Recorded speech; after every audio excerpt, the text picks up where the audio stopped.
Hello বন্ধুরা, বাগানে যখন গোলাপ ফুল ফোটে বাগানের সৌন্দর্য অধিক মাত্রায় বেড়ে যায়। তো সেই সুন্দর গোলাপকে আরও সুন্দর করতে গেলে কিন্তু সময় সময় কিন্তু খাদ্য দিতে হয় এবং সময় সময় কাটাই ছাঁটাই করতে হয়।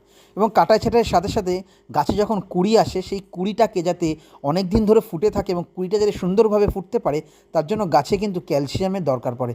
তার জন্য আমরা গাছের গোড়ায় দিচ্ছি শুকনো কলার খোসা, এবং সাথে সাথে গাছের গোড়ায় যেন কোনো রকম রোগে আক্রান্ত না হয়, পাতায় যেন কোনো রকম রোগ না হয়, এই জন্য সময় সময় দিতে হয় কিছুটা করে নিমখোল। এই নিমখোল দিলে কি হবে, গাছের কোনো রকম রোগ হবে না। এইগুলো দিতে হবে এবং মাটি একটু খুঁড়ে একটু উপর থেকে জল দিয়ে দেবেন এবং রোদ্রে রেখে দেবেন, যাতে গাছের গোড়ার মাটিটি খাবারটা ভালো করে খেতে পারে। এইভাবে পরিচর্যা করবেন এবং সময় সময় কাটাছাঁটাই করবেন, দেখবেন গাছের যেসব ফুল আছে সেইগুলোতে বাগানটা আরও সুন্দরময় করে তুলেছে। এইরকমই সুন্দর সুন্দর গাছের বিষয়ে ভিডিও দেখতে গেলে এবং ভিডিও জানতে গেলে আমাদের চ্যানেলটিকে সাবস্ক্রাইব করুন